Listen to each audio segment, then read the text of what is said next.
Woodward Bets here on a Tuesday, ready to rock and roll, talking everything in the fantasy and gambling industry. I am Beer, joined by Scott. As always, Scott, Monday Night Football behind us, Week 3 behind us. Today, a big day. We're going to recap everything that we saw last night. We're going to hit on some waivers for all our season-long people out there. I know there's a lot of questions on that. Take a look at some of the injuries and some early looks at some of the NFL lines, see if there's anything that we can jump on early. And we will cover some Major League Baseball. So a busy day here, buddy. How we doing on this fine Tuesday afternoon? Oh, I can't complain. We got to come in here in the studio today, shoot the show, kind of sitting here next to each other, which is a little weird. Normally we're at home, but going to have a lot of fun, man. Baseball starting up. We got some great baseball series starting up. I know, you're into all the football, as you said, and we're going to lean on you here for some season-long waiver wire pickups. As you mentioned, you play in quite a few leagues, but I'm here to give us some baseball, a little information, maybe talk some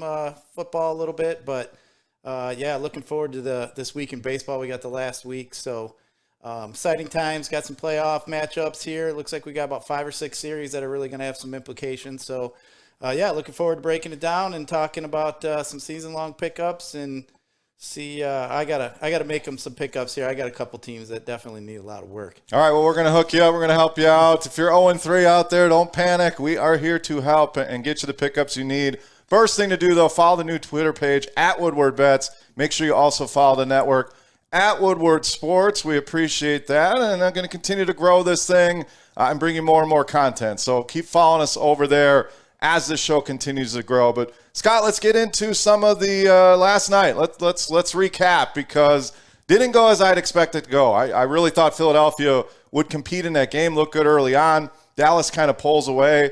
Nothing huge from a fantasy perspective. We saw Zeke finally start to get on track. I know there was a lot of worry about, is he the guy? Is Tony Pollard starting to steal some of that work? So it was good to see Zeke get going. Dak and the offense look good. End of the day, Jalen Hurts gets there fantasy-wise, but Dallas really looking good here through 3 weeks. Could be 3-0. They take Tampa Bay to the limit in week 1. Huge win out at the Chargers in week 2, who've been impressive, obviously, with their big win in Kansas City. And now this win at home against a divisional opponent. So thoughts, recap from last night. What did you think of the game? Yeah, I was a little disappointed. I wanted some of them wide receiver props to hit, but I thought right away, too, when Lamb had a 40-some-yard pass, I thought, great, we're on the way. We're looking good. Needed some Devontae Smith to do a little bit better for me, but still wasn't all that bad. I did have a couple teams in the showdown where I did have Zeke to try to hedge off my receiver plays. Zeke did obviously well, so you had to have him last night in the captain spot to really be up there in the tournaments.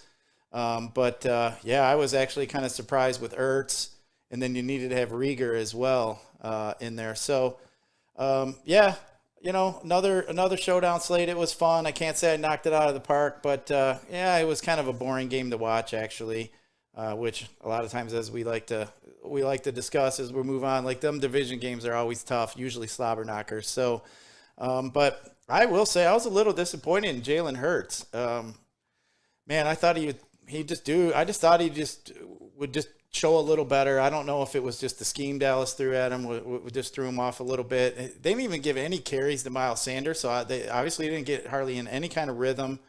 So, that was a little concerning as far as the Eagles offense went. Yeah, Hurts is a guy that's going to get there. That's the encouraging part. You look at some of the fantasy production, we know his ability with his legs, he's always going to get there. Even in a bad game, he still manages to put up fantasy numbers here. So going to always be a guy as long as he's healthy. Sure, some of the turnovers hurt their team, but as fantasy players, we don't really care too much about that. He's going to continue to put up numbers each and every week. So that was encouraging. I expected more out of Devonta Smith. Obviously, gave you the over on his receiving prop yesterday.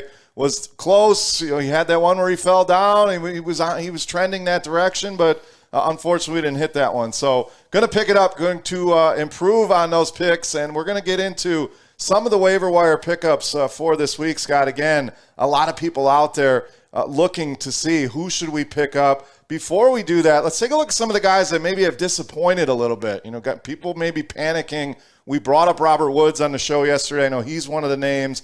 Christian McCaffrey, Dalvin Cook, guys that are dealing with injuries right now. So Where are you at with these guys? Anybody else you want to add to the list here of kind of not the panic button, and are you hitting the panic button, the eject button, or are you staying patient with some of these guys that you spent a high draft pick on?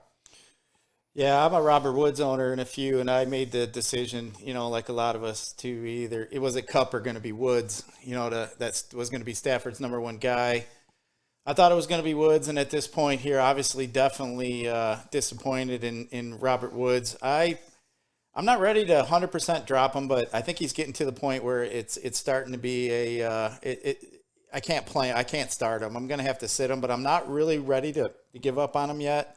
But definitely a concern. But that CMC injury, I was a CMC owner last year. I had him quite a bit. And it was just so frustrating. The guy, he's going to come back. He's going to be back. And then he plays a series or two. Then he's out. And then he's out another week. And then he's going to be back. And then last year, I think he actually literally came back right when the playoff time for fantasy was supposed to start. And then all of a sudden he didn't end up playing. And it was quite the disappointment. But, yeah, I mean, James White, obviously we saw an injury there with White. That looked pretty serious. KJ Hamler's going to be out now for the rest of the year. And then you got Shepard and Slayton with hamstring injuries. So I think that's definitely going to affect some of the touches that are going around on their certain teams' offenses.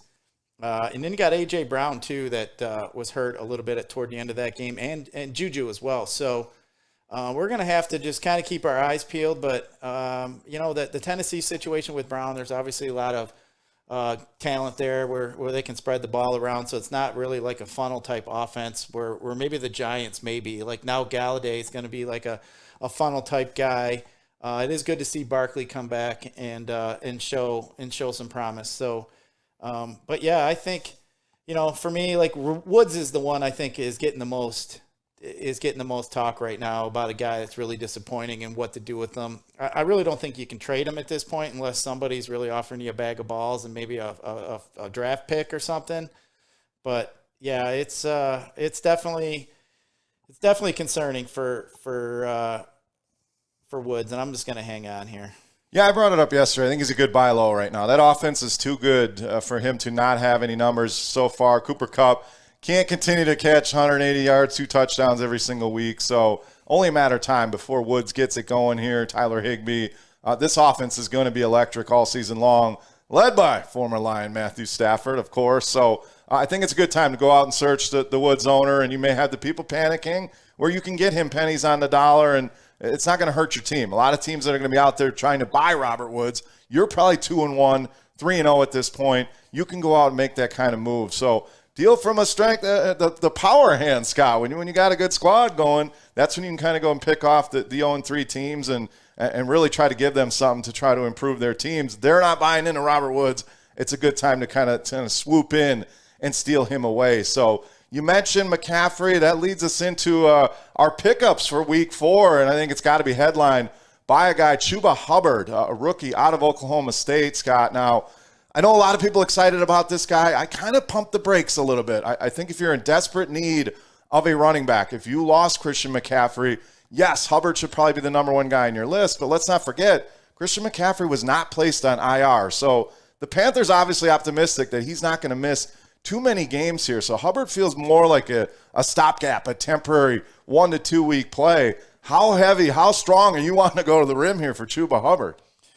You said Chuba. I was kind of hoping it was Chubba. That would have been a little bit more fun. Now, we already got Nick Chubb. We don't need any more Chubbs in here. We got us too many Chubbs here. It would be awkward. Right. So, but yeah, so Chuba there, like you said, I think it's a good 1 week, 2 week streamer. But obviously that offense is set up for running back. I think they're just going to plug him in, see what he can do. I believe he went to Oklahoma State, if I'm not mistaken, yes. And he did have 1,700 or 1,800 yards, I believe, his senior year, I thought I read. So obviously the guy is he's got some talent, some skills. He's available in probably almost everybody's leagues except for the guys who did hear about CMC in the leagues that leave their waivers open. And, obviously everybody probably ran to the waiver wire and tried to grab him. But if your waivers are locked, he should be available in your leagues. But I think you're right. If you need a guy for 2 weeks, a lot of guys this year seem to be no running back kind of theory. Hey, if this is the kind of guy you got to pick up and use for a couple weeks here just to fill up some holes. He definitely has some upside. I was trying to decide. I don't know if I didn't really look in some of my bigger leagues, but Alexander Madison and Hubbard are probably going to be 2 running backs. So, but I think Madison's probably been owned in more leagues than obviously Chuba has been. So, but Madison for me, I think if I had the first waiver pick and Madison's available, I'd definitely go with Madison over the Chuba. Yeah, I mean, I can't fault you for either of these guys. We know McCaffrey and Dalvin Cook are going to deal with a lot of injuries, have dealt with injuries throughout their career. If you drafted McCaffrey last season, you know how much that can sting. So Hubbard, like you said, probably less rostered than Alexander Madison, a guy that was generally taken in the mid-rounds. But as you get to weeks 3, weeks 4, and as we start to get into bye weeks, people get dropped that you'd be surprised. So always keep an eye on that waiver wire. You never know who's going to be out there. And if either of these guys are out there, I like Madison personally as more of a long-term play. But like you said, Scott, if you need to fill that short-term gap with Hubbard, I don't mind the pickup. I just wouldn't go crazy with the fab. 20, 25% max for me on Hubbard unless you're starting, bottom of the barrel running backs and you really need to play.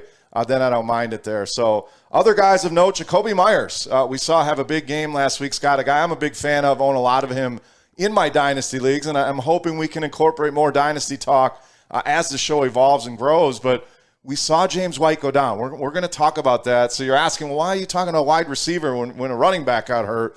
This guy's going to get that many more targets in this offense, has a nice rapport already with Mac Jones. So the loss of James White, now there's another running back we're going to talk about, I think can help fill some of that void. But Scott, Jacoby Myers put up some big numbers last season, was their wide receiver 1. I'm pretty high on this guy. So if he's on your wire, I think he's a guy you want to go out and grab right now. Yeah, I agree with you there. I think, in that offense, we haven't really seen too many players that we've been after, in that New England offense. So I think as Jones gets a little bit more comfortable, obviously he's going to hone in on a guy. We're going to have a guy kind of separate himself, and definitely I think that could be Jacoby Myers. So it looks like he's available in quite a bit of leagues. I'd definitely put him up there as well. Depends what your team needs. You need a wide receiver. You're hurt like with Woods. Maybe you can throw in a Myers or even a Renfrow. There's a couple guys this week that we could look at, but. Yeah, definitely like the Jacoby Myers call for sure. Another receiver that's been very productive, and we talked about yesterday, you mentioned Derek Carr leading the NFL in passing yards, surprisingly. The Las Vegas Raiders out to a hell of a start here. The headliners obviously are going to be Darren Waller, Ruggs, even Bryan Edwards, but the unsung hero here, Scott, Hunter Renfrow, been pretty solid here, a guy that they depend on third down in the slot. So if you play in a PPR league, I think he makes for a fantastic pickup if he's out on your waiver wire right now. I agree, especially with that running back situation over there with Josh Jacobs being hurt. I think, they're going to be throwing a little bit more, and we obviously know Waller's going to get all the attention of every defense that they face. So Waller's probably the guy that everybody talks about in the defensive meetings. So Renfrow seems to be that unforgotten guy, and, every time I look up at the screen, it looks like Renfrow's got the ball. So, like you said, he's leading the league in passing. Definitely like Hunter Renfrow as well, and he is available in quite a bit of leagues. So, he's another guy that you could definitely add to your roster, help you out. Couple other wide receivers, so we're pretty deep in wide receivers. It won't be this flush every single week of the season, but Emmanuel Sanders, another guy that's available in a lot of leagues, surprisingly, really the deep threat for this Buffalo offense. We saw Josh Allen start to get it going last week. I know Diggs has been a disappointment. Don't panic on Stephon Diggs, I promise you. But Emmanuel Sanders has been impressive, 2 touchdowns last week. And then we also have Tim Patrick of Denver. You mentioned KJ Hamler there when we were talking the injuries. Jerry Jeudy, we know, is on the shelf here. So not a high-volume pass offense, but a guy that was involved even before some of these injuries. So really like the prospects again. Sanders, Patrick, if they're out there, they can help fill that wide receiver 3 flex role for you this week and moving forward. Yeah, Emmanuel Sanders over there in Buffalo. I mean, that offense is just so good. So, there's enough. It seems to be enough to go around over there. Allen doesn't seem to be running. Seems to be throwing a little bit more. I think they want to save him as the season goes along. They don't want him getting beat up. So, Emmanuel Sanders, what did he have? 1 or 2 touchdowns last week? 2 touchdowns, yes, sir. So, but I will say though, in like DFS, that's a situation you had a guy that isn't getting any kind of love or press, and all of a sudden he scores 2 touchdowns, and the recency bias will definitely be there. So I'm sure Emmanuel Sanders is going to have some ownership moving forward, whether it's rightfully so or not. But I'll look up at the matchups. But usually when you get a guy with 2 touchdowns, it's like a lock. He's almost going to be 10 to 15% owned the next week. Yep, so tread easy, says Scott, in your DFS contest. Let's go down a level here. I think there's definitely a drop-off to this next group of players, but we'll kind of pair up these running backs together. We have Peyton Barber with the Las Vegas Raiders. Looked impressive in that last week game against Miami, but the problem here, Scott, is this is a Monday Night Football game, and we don't know the status of Josh Jacobs just yet. So if Jacobs is active, Peyton Barber becomes irrelevant here. So this one a little bit more risky, probably a play for the Jacobs owner. If they don't own him already and he's out there, maybe you make a run on him. And then an even riskier one, Scott, but one I feel pretty good about is J.J. Taylor of the New England Patriots. We talked about James White. Yes, Jacoby Myers is going to be a benefactor of some of those receptions, but maybe Taylor steps into this James White role. So I wouldn't go crazy with it. Don't know what his role is going to be yet, but a guy that they like a lot, they've kept around, looked good in the preseason. So thoughts here real quick. Peyton Barber, a guy that's been around forever. J.J. Taylor, kind of a new kid on the block, we'll say here for the Patriots. Yeah, you definitely had a good point about stashing Barber if you're a Josh Jacobs owner. If you got the space on your roster, probably good to throw him in, especially if you're gonna need a running back. You're pretty much locking yourself into those Vegas Raider running back points there on Monday night. So. I don't mind Peyton Barber at all, like you said, especially if you're a Josh Jacobs owner. J.J. Taylor, I'll be honest, I really don't know too much about him. I've been so stuck into baseball. I know you've been a little bit more into the football, but, that's what we're a team for. I'm going to definitely listen to you here on this one with James White. Obviously, there's going to be some touches that are going to go around. So if they do go to a guy like J.J. Taylor and moving forward, that young offense over there, he definitely has some upside, that's for sure. All right, couple tight ends I want to cover here. Make sure we cover all the positions here for the people. Tyler Conklin of the Vikings looked very good in that offense, and we know there's room for a third pass catcher there behind Jefferson and Thielen. Some thought it was KJ Osborne. Last week it turned out to be Tyler Conklin. And another guy not on the screen, but a guy I think very, very relevant right now is Evan Ingram with some of the injuries we mentioned with the New York Giants. I don't think he's a guy that's going to be on a lot of rosters either here. So Conklin, Ingram, any thoughts on these two guys, Scott? Are they guys you want to pick up at the tight end position? Yeah, Conklin did look pretty good. He had himself a really good game. The thing is Minnesota does focus so much on Adam Thielen in the red zone, but Conklin seems to be the guy they go to with the check down, with the look. So I don't mind Tyler Conklin at all. He's probably got. I think I'd like him more on a touchdown dependent type site like FanDuel if you're going to play him, or if you're in a season-long league and it's touchdown heavy, I think a guy like Conklin would be a little bit more better off for you. All right, a quarterback, and it's always tough with quarterback, knowing the league size and things like that. So you may have some better names available in your league. Hell, Derek Carr may still be a free agent in some leagues, but let's pretend it's a 12-14 teamer and you're really digging deep here. Tyler Haneke, a guy that's we talked about him last week, I believe, or on Sunday, a guy that's not going to be afraid of these games. And even though Washington got throttled in Buffalo, this guy put up some fantasy-friendly numbers. So he's going to continue to wing it around. Great weapons in that offense with McLaurin, Gibson, Logan Thomas, Curtis Samuel coming back soon. So I think Tyler Haneke, I think you can do worse than Tyler Haneke as a guy coming in. Most people don't need a quarterback right now, but let's not forget, look ahead. I think that's very key in your season-long leagues. Don't just focus on this week. Start to look ahead. When do your guys have buys, especially the quarterback? Maybe be a week or two ahead of some of these plays. I think Haneke, if you have the bench spot, I think he's a guy that you could stash and feel pretty good about. Yeah, especially that they have the lowly Atlanta Falcons this week here with a pretty high total, pretty close to 50. So as bad as Atlanta's been, yeah, definitely a good quarterback streamer for the week. And then we got to cover defenses as well. And if you're in a league with kickers, hey, you're on your own there. We're not going to talk kickers here. But defenses, a couple streamers for you. Tennessee gets a great matchup here with the New York Jets, a team that's just been an absolute mess. So I love them. And the Green Bay Packers at home against Pittsburgh this week.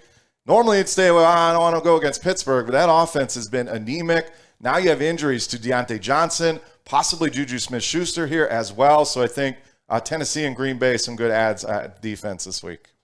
Yeah, I'm going to throw one more in there and probably get maybe get a lip curl out of this one. But the Lions defense, I knew it was coming against the Bears. I mean, Justin Fields got sacked numerous times. I want to say it was 7, maybe even a little bit more.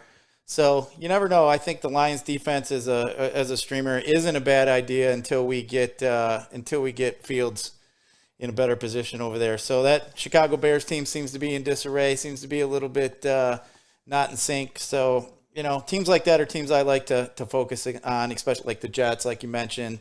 I don't mind the Lions defense. So I make a homer pick and put Green Bay on the list. You have to retort and bring Detroit onto the list. All right, well, we'll let it fly for this week. I guess I don't hate it, especially if it's going to be Andy Dalton, Nick Foles. If it is Justin Fields, kind of like Fields this week in DFS. But we'll talk more about that as we progress towards Sunday. I think we hit on all the major injuries, Scott. We talked about McCaffrey, Hamler done for the year, James White yet to be determined, but didn't look good there. The Giants receivers, Shepard and Slayton, both hurt. Juju Smith-Schuster, like I just mentioned. And the one we didn't really talk about, A.J. Brown, yet to be determined how long he's going to be out. So obviously a boost to Julio. Some of the other outlying receivers there for the Titans, we'll see nothing of note that I really want to go out and pick up here. So any other final thoughts here, Scott? I think we covered all the positions, gave a handful of ads off the waiver wire, talked about some people not to panic on just yet, maybe go buy low on a Robert Woods. Any other thoughts here on injuries or pickups for Week 4? No, I think I'm ready to get in here to some early betting lines that we were looking at. I know you and I were kind of looking over a little bit here, so I was kind of wanting to kind of get some of your thoughts. But, I'm all set on them pickups there. I think you talked me into a few guys, and going to make sure you get in there today. I know waiver wires are Tuesday, some are Wednesday. So, make sure you get in there and set it. There ain't nothing worse than a league mate who has got the first or second pick and never picks anybody up. So make sure you get in there and do your duties. Now, this is a segment we want to do moving forward and taking a look at the early lines here. Again, we are Woodward Bets. We want to get you some of the best bets, and sometimes your best prices, your best lines are when they're initially released before they start to move up, down, whether it's the total, whether it's the spread. So, Scott, anything standing out here, things you want to jump on? Maybe things you want to tease one way or the other, which means you get to move the line. 6 points generally for a teaser. So anything standing out here that you want to jump on or adjust so far early on in Week 4? Well, normally when I like to look at the first opening lines, I just look at the numbers. I like to look at numbers that I think are in a good position to tease up. Since we're getting those 6 points, I like to make sure I'm crossing that 7 or 3 line. So if I get a line at like 2.5, and I can get it up to 8.5. Obviously, I'm over the 7. I went through the 3.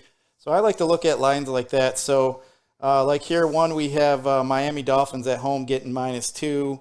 I'm looking at that. Maybe I bump that up to 8. Home team getting 8. I don't think the Dolphins are really that much worse than often the Colts, especially without a guy like Carson Wentz. So, stuff like that where I can get just kind of go through those double lines there. So I do like, that one there. And generally, I like to try to give points and add points and make it, where I'm getting. NFL games generally are not blowouts. So I do think, like the Dolphins getting 8 is something that I may consider. And then you got here, like the Giants are going to the Saints. We did hear that, they have a couple injuries there going into the Superdome. They got -8. So if you can get that down to -2, I don't mind that at all. But generally, what I like to do is try to kind of get an idea, too, of what games may have some line movement, ones that stick out, and then try to decide if I think that that's where the line will be, and then try to go from there. But generally, off the bat, I try to lock in some teasers that I think, I can get at a good number and then kind of sit back and see what happens. But, yeah, the 2, the 2.5s, stuff like that are generally what I'm looking for. Yeah, you can also look on the other side in the 7.5s, the 8s, like Scott mentioned, crossing through key numbers is something that we're going to talk a lot about, and going key numbers in the NFL. 3, obviously, home team gets 3. That's a big number. 7, obviously, for the touchdown. So some lines that stand out that you could kind of move in your favor as far as the teaser goes. Cincinnati sitting at -7.5, so you can bring that down under 3 to -1.5.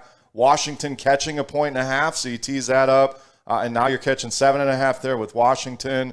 The Titans, you could bring that one down to -1.5. So those 1.5, 2.5s on the low end, and then you're looking for the 7.5s, the 8s, where you can go the other way on them and tease things together. So any other line, Scott, as far as non-teasers, just things that you want to jump on, something that doesn't look right here? We always say if something doesn't look right, there's no only reason why. I think we brought that up with the Lions on Sunday. That 7.5 just felt too low. Sometimes you roll with your gut there. It feels too low. There's a reason why. There's sharp money that's not really adjusting and moving that line. And we saw that. The Lions had their supporters in the betting market. They end up covering the spread. Now, obviously lose the game, and we don't need to get into all that again. But anything here that we could take advantage of and jump on early? I'm looking at some of these over-unders, too. A lot of times, too, I think when you get an over-under about 55, 56, a lot of times they won't go much higher than that, especially. So a lot of times, to me, I like to look at them higher over-unders and think to myself, do I think they, are kind of in a corner? They can't really go too much higher. You're not going to generally see a 60 number. So this week here, I don't really see any that's really close to 55, 56.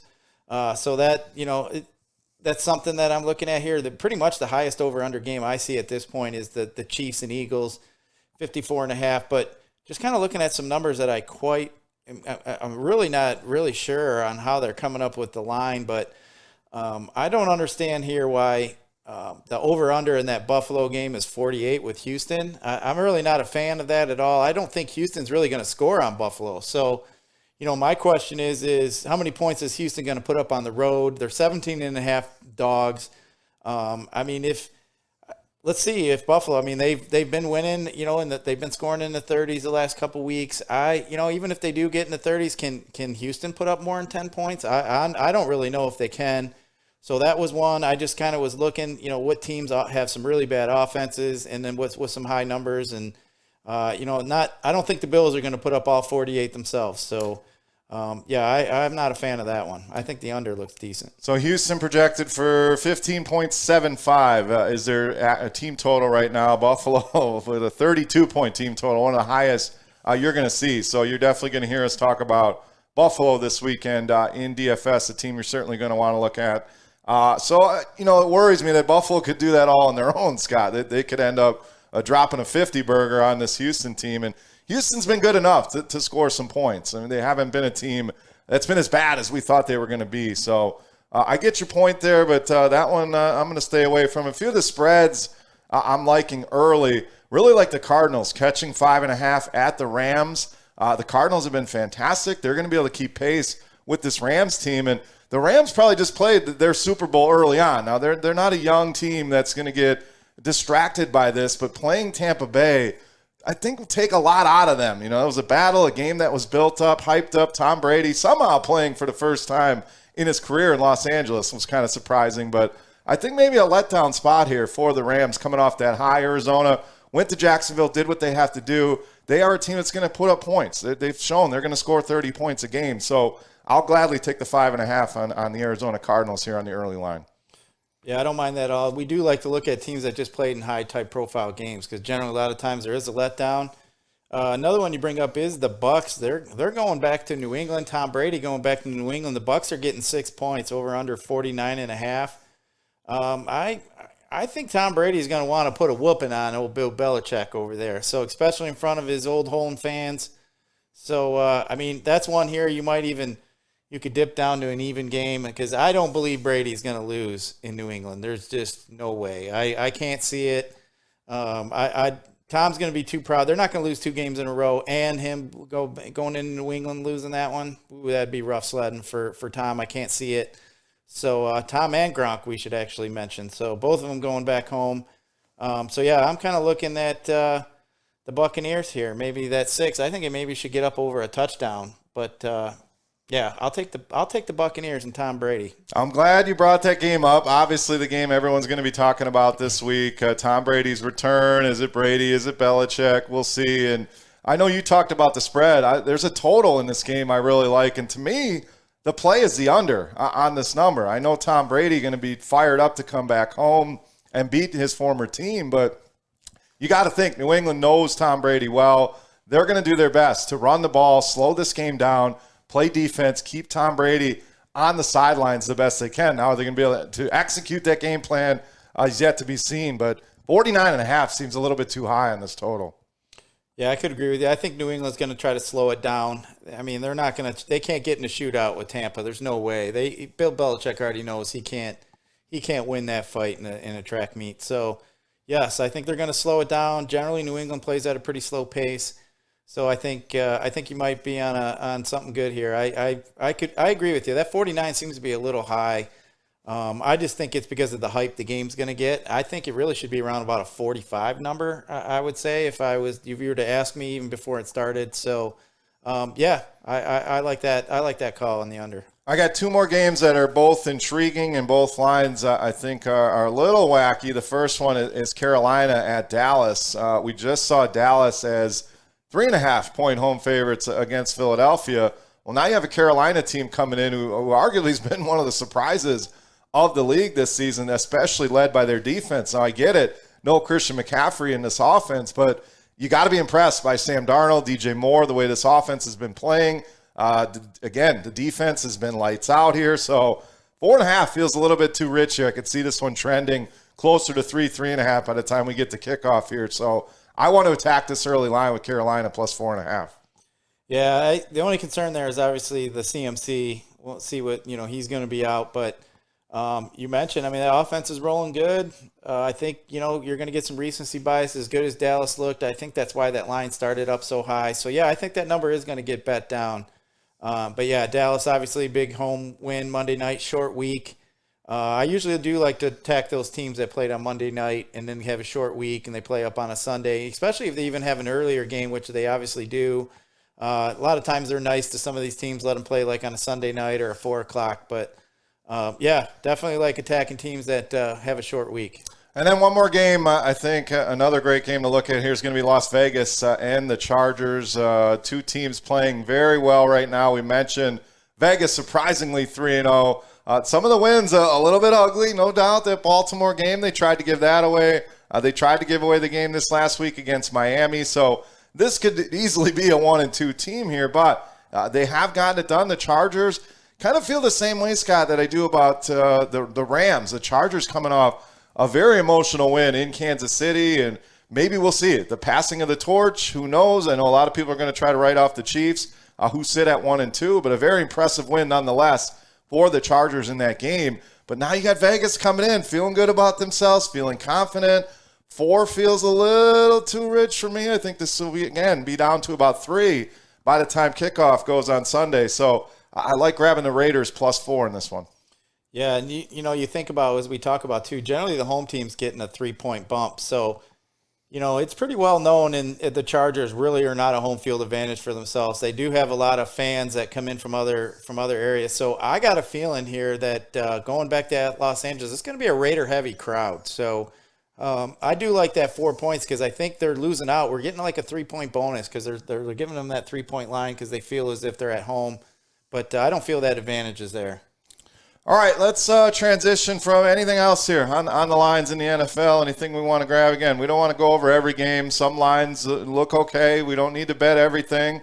Bet a few here early in the week, and as we get closer to Sunday, we'll be bringing you our best bets. Also forgot to say, send us your KMA for this last week. Who's the guy that burned down your fantasy rosters, whether it was season long, whether it was DFS? We want to hear about it, and we'll cover those tomorrow. So, again, at Woodward Bets on Twitter. Send us those messages over there. So, Scott, anything else here in the NFL before we dive into a little MLB for tonight? Big slate of games here on Tuesday night. Yeah, just to go about a little bit more about that KMA segment. Even if you want to tell one of your league mates you lost on some, last second, something that happened that cost you, you want to tell one of your league mates the KMA, you know what, we're here for it. That's what we want to give you that space to do it. So, yeah, that's an exciting one. But, yeah, baseball is pretty exciting for today. I know we're going to get into that here. Got a lot of key playoff series is about to start today. Yep, definitely. We got a lot of great games starting here. We got 13 games on the docket. So highlighted by Yankees, Toronto, Philadelphia, Atlanta, Milwaukee, St. Louis, Tampa Bay, Houston, San Diego, and the Dodgers in Oakland and Seattle. So, Scott, I'm going to toss it to you here, DFS-wise, betting-wise. What are we doing on this Tuesday night baseball slate? I'll come in with a few plays I like here once you give the people the winners here to start us off. So what are we doing Tuesday night, MLB? Man, we got a huge 13-game slate. Doesn't look like too much as far as weather going on, so that's a good thing. But like you mentioned, we got some couple big series going on. But I'll start up at pitcher. For me, if you're playing on FanDuel, Brady Singer is kind of interesting, 7,700. You get him at a pretty good price. You can load up on some bats, kind of like that. But my other two guys here I'm looking at are Charlie Morton with Atlanta going against Philly. We got a pretty low total there, 7.5.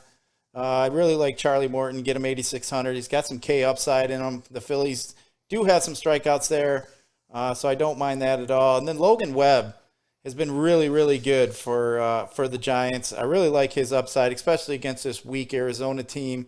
And San Francisco is definitely a stadium that I like to play pitchers in. So, yeah, I'm going to look at Logan Webb, Morton, and Singer as a couple guys that I'm going to probably start my teams with and pitching. So I'm going to go there. What about hitters? Obviously, stacking is very important in DFS. We want to group together multiple pieces of an offense, whether it's the heart of the order. I think there's different ways to do it, but I think it's been proven over time, and we'll talk more about this as we get more into baseball, and as we'll have some primers when baseball comes back around, how to play MLB DFS. But Scott, any stacks standing out here, or what teams do you really want to load up here on Tuesday night? Yeah, anytime the elephant is in the room when we have a Colorado Coors Field game. So that over-under is actually 3 runs higher than everybody else. So generally, as a rule of thumb, that these games draw a lot of fantasy attention for obvious reasons with that over-under. So I think we're going to get a lot of love tonight on the Nats in Colorado, especially with Patrick Corbin going for the Nationals. I think, the Rockies can roll out a pretty heavy right-handed lineup other than like Blackman and Ryan McMahon. But so I think that's going to garner a lot of ownership. It's like 80 degrees out there, so obviously it's warm. But Boston, I think, is interesting to me tonight too. The Orioles are a team I like to attack, so I do like some Boston against Bruce Zimmerman. What about Minnesota? They're rating out pretty well in some of the models here. Not to pick on the local team, but Alexander towing the slab here tonight. So I kind of like some of these Minnesota power bats, the Josh Donaldsons of the world, Mitch Garvers. I think they're going to be a stack that I'm looking at here tonight. Yeah, Minnesota's in a great spot. We got Byron Buxton. He's going to probably be leading off. Buxton's just a beast. He costs $4K on FanDuel. He's pretty expensive, but you can add some other lefty killers in there with Josh Donaldson, as you mentioned. He's only 3-2 in the 3-hole. We should have Miguel Sano in the 4-hole. He's pretty cheap, 2,600. And then if you want to look at a guy like Brent Rooker, he's almost min price for Minnesota. He's a guy in the 5-hole. He's potentially supposed to be in the 5-hole. The lineup hasn't come out yet as we're taping this. I'm just looking at a projected lineup, but those are guys that could actually, with Rooker and Sano and Donaldson, if you want to throw in a Buxton, that stack is not that expensive. Probably help you get up to a little bit better pitcher. But yeah, the Tiger bullpen doesn't fare too well, doesn't grade out too well. So definitely I like to attack teams that don't seem to have too much to play for and look at some teams that do, but a lot of teams that have something to play for are all playing against each other tonight. So kind of interesting there. So, those games that have playoff implications, these managers are not going to let these pitchers just hang out to dry. So they're going to be making a lot of moves, changes. So those are the games that I kind of worry about. We're not going to have a lot of the matchups in our favor. But, a team like the Red Sox playing Baltimore is going to be just looking to get innings from this guy, Bruce Zimmerman. And then they're going to bring in some pretty shitty relievers behind him. And, they're going to leave a guy out there for an inning or two and not really worry about some of the matchups like these other teams. So definitely like looking at the teams that are not involved anymore. But, yeah, the Red Sox stick out to me just because I've been attacking the Orioles almost every slate. They've been giving up so many runs. Let's talk some value plays for the people, try to make life easy on it. I mentioned Minnesota, some guys really standing out. You mentioned Rooker's only 2.2 on FanDuel, pretty cheap everywhere. Miguel Sano's only 2.6. Mitch Garver, 2.6. So obviously we're going to need to see what the lineup looks like when it comes out. But Minnesota really looking not only a favorite stack of mine, some good value as well. Garrett Hampson, another guy, projected to hit leadoff tonight. You mentioned Coors Field. We're talking very cheap on both FanDuel and DraftKings. So cash games, you don't worry so much about ownership. Who's playing who? You play the best plays. I think these are some of the best value plays. In tournaments, sure. Maybe you worry about a Hampson being 28% owned and you look to go elsewhere. To me, that pivot is to some of these Minnesota Twins value plays. Yeah, another value play you got is in Coors Field. You got Ryan Zimmerman probably going to hit in the 5-hole against the lefty and Kyle Freeland. He's only 2,700 on FanDuel. Generally, he hits pretty well against lefties, so, that's pretty cheap price. The only thing you may have to worry about is a potential late pinch hit risk, but I do like some Ryan Zimmerman. Another guy, too, that I like here is with the White Sox. The White Sox have been hitting really well. I think you can get a guy like Eloy Jimenez. He's in the 5-hole. He's only 3,400 on FanDuel. I do like him. But yeah, there's I'm going to tend to lean. I do like for some value bets, as you mentioned, that Minnesota game against the Tigers. Got a couple cheap bets with Snow, as like we mentioned, Rooker and stuff like that. So yeah, as far as cheap guys, I think that's where I'd look. Any baseball bets for tonight? Anything standing out, prop-wise, line-wise, run-wise? Anything you're looking at here on Tuesday night? Well, I think I was looking a little bit earlier. I actually am a fan of that over and that run total in that Rockies game. It's got two shitty pitchers. Patrick Corbin is not very good. Kyle Freeland's been getting beat up as well. So I do like the over at 11.5 in that game. I think we could see a softball type game. But another one that I look at too, a lot of times I like to look at pitchers that are in good spots, and then look at, potential first 5 inning type bets. If we go over to that Dodger game, the over under in that one is 7.5. I think you got Yu Darvish against Walker Buehler. That's going to be a playoff type atmosphere game out there in LA tonight.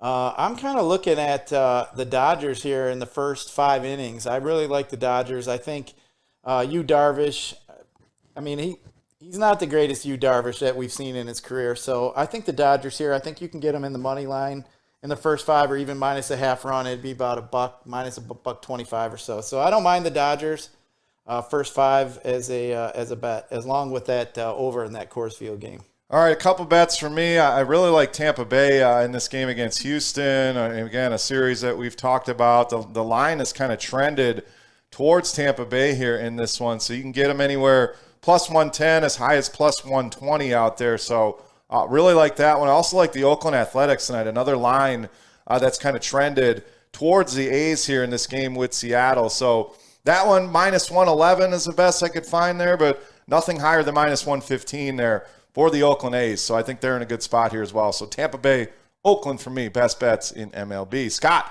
anything else baseball-wise? Plays, values, bets, what do we got here?